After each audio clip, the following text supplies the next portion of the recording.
kemudian mencatat, merekam gitu ya, kemudian mengklasifikasikan, kemudian menafsirkan, kemudian juga memberikan informasi ekonomi ya kepada pengguna ya untuk apa? Untuk sebagai bahan dalam memutuskan ya, dalam mengambil sebuah kebijakan.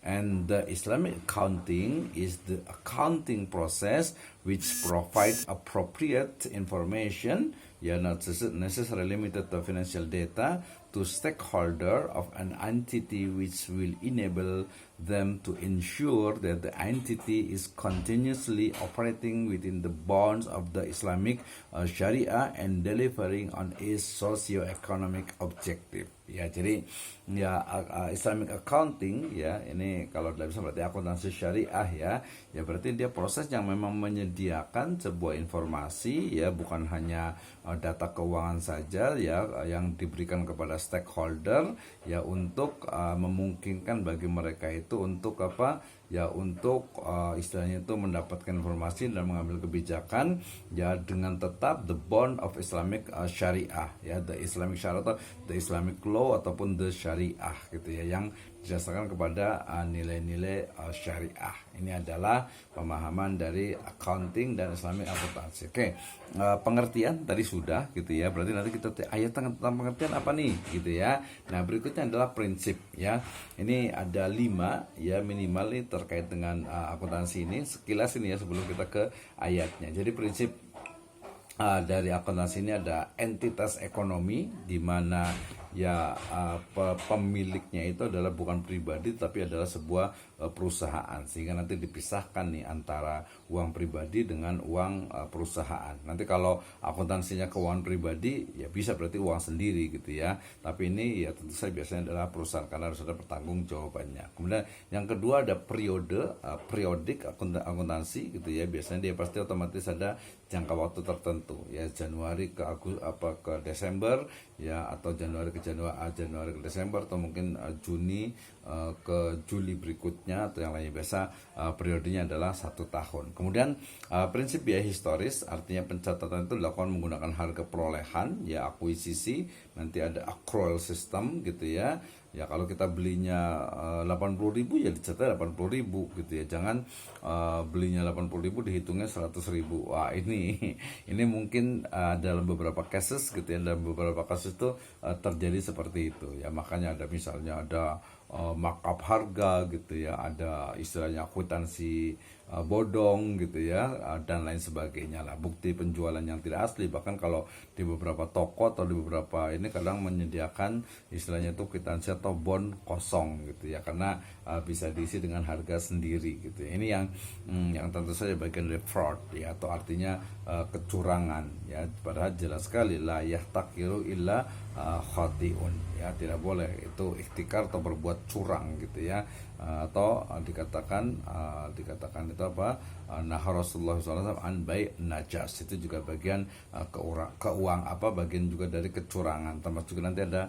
tadlis. Ada prinsip satuan moneter jelas ya, kalau di akuntansi ditulisnya ya uang rupiah atau dolar atau yang lainnya, nggak bisa pakai kualitatif gitu ya. Kesinambungan usaha berarti proses pencatatan dapat secara terus menerus, otomatis dia kan tahun sekarang, tahun berikutnya dia ada terus menerus, kecuali nanti mungkin pilot atau bangkrut gitu ya. Nah itu beda lagi. Nah terkait dengan bangkrut dengan pilot ini ada isu-isu terbaru ya, terkait dengan apa, terkait dengan istilahnya pembahasan tentang bangkrut atau pilot gitu ya, dalam perspektif ekonomi syariah. Ini ada isu terbaru di mana ketika sebuah perusahaan itu dianggap pilot atau bangkrut gitu ya, itu sampai saat ini tuh masih belum banyak kajiannya yang diperspektifkan dalam ekonomi syariah, termasuk nanti dari sisi hukumnya. Jadi ketika dibangkrutkan oleh pengadilan misalnya gitu ya, maka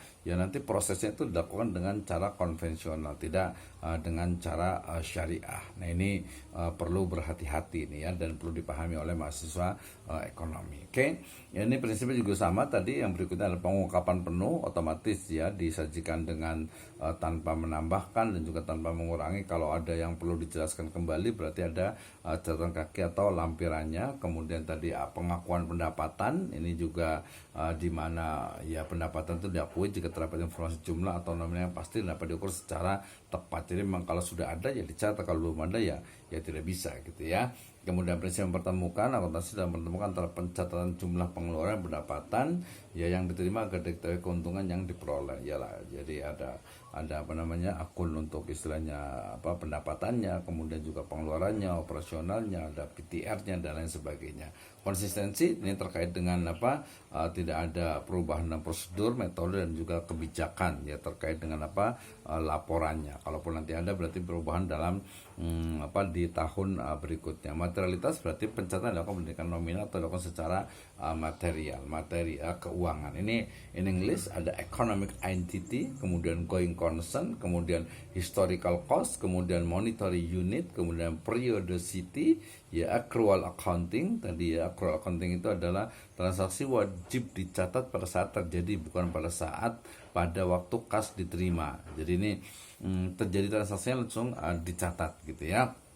Ini adalah accrual ya. Kemudian revenue recognition, ya ini pengakuan pendapatan. Kemudian juga ada matching, kemudian ada conservatism, kemudian ada full disclosure ya.